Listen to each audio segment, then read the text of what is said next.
Assalamualaikum warahmatullahi wabarakatuh. Perkenalkan, nama saya Rino dengan NIM 2311158. Nah, saya berasal dari kelas PAI 5E.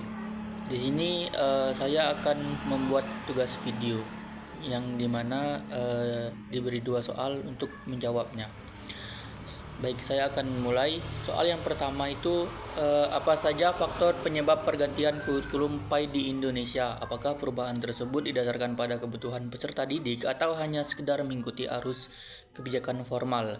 Kemukakan pendapat Anda beserta alasan ilmiah. Terus soal yang kedua, bagaimana Anda melihat pergeseran kurikulum PAI dari yang berorientasi pada hafalan pergerakan ke orientasian kompetensi lalu saat ini menuju pendekatan yang menekankan pada pengalaman pembelajaran yang bermakna, menyenangkan, dan mendalam? Menurut Anda, apa dampaknya terhadap Anda sebagai calon guru PAI? Baik, yang pertama itu faktor penyebab pergantian kurikulum PAI di Indonesia dan landasan perubahannya. Nah, pergantian kurikulum pendidikan agama Islam atau PAI di Indonesia bukan semata-mata karena kebijakan formal pemerintah, tetapi lebih disebabkan oleh kebutuhan peserta didik, perkembangan zaman, dan tuntutan sosial religius masyarakat modern. Nah, alasan ilmiahnya yang pertama, perkembangan ilmu pengetahuan dan teknologi atau sering disebut iptek. Dunia pendidikan harus menyesuaikan dengan perkembangan teknologi digital dan globalisasi. Kurikulum PAI perlu mengintegrasikan nilai-nilai Islam dalam konteks dunia modern agar relevan dengan kehidupan peserta didik. Yang kedua, kebutuhan peserta didik atau student center learning. Peserta didik saat ini membutuhkan pembelajaran yang menumbuhkan kemampuan berpikir kritis, berkolaborasi, dan kreatif, bukan sekedar penghafalan ayat atau hadis. Oleh karena itu, PAI harus membantu siswa memahami makna dan penerapan ajaran Islam dalam kehidupan sehari-hari.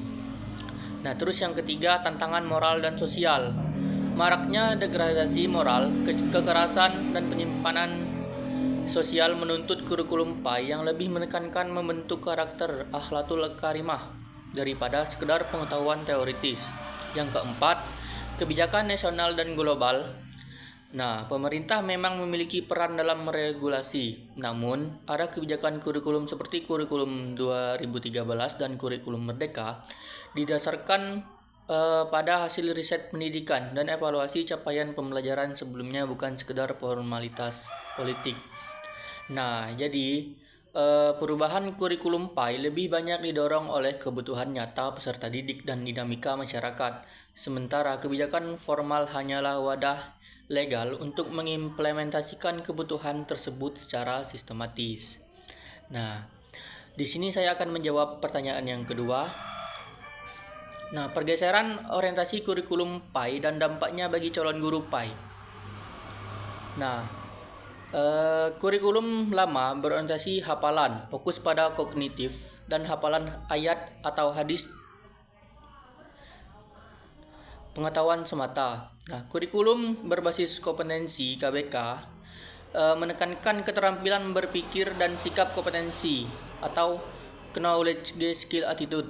Terus kurikulum Merdeka menekankan pengalaman belajar yang bermakna, menyenangkan, dan kontekstual. Pembelajaran berpusat pada peserta didik. Nah, dampak bagi calon guru PAI. Yang pertama, guru sebagai fasilitator, bukan sekedar pemberi materi. Calon guru PAI harus mampu menciptakan suasana belajar yang interaktif dan relatif, membantu siswa menemukan makna ajaran Islam melalui pengamalan nyata. Yang kedua, menuntut kreativitas dan inovasi. Guru harus bisa memanfaatkan media digital, proyek keagamaan, dan pembelajaran berbasis masalah agar nilai-nilai Islam terasa hidup dan aplikatif. Yang ketiga, penguatan kompetensi pedagogik dan spiritual. Guru PAI bukan hanya menyampaikan ilmu agama, tetapi juga menjadi teladan akhlak dan membimbing siswa menanamkan nilai Islam dalam kehidupan sosial. Peningkatan literasi. Yang keempat, peningkatan literasi digital dan kontekstualisasi ajaran Islam. Nah, calon guru perlu memahami konteks zaman, misalnya bagaimana cara mengajarkan etika media sosial dalam perspektif Islam, agar pembelajaran relevan dengan kehidupan peserta didik. Jadi, sebagai calon guru PAI, pergeseran orientasi kurikulum menuntut kita lebih kreatif, reflektif, dan humanis. Dalam mengajarkan agama Islam, kita bukan lagi membuat siswa hafal ayat, tetapi membantu mereka menghayati dan mengamalkan nilai Islam dalam realitas kehidupan. Baik, mungkin itu saja yang bisa saya sampaikan. Kalau ada kata yang salah, saya mohon maaf. Saya akhiri, wabillahi taufiq wal hidayah. Wassalamualaikum warahmatullahi wabarakatuh.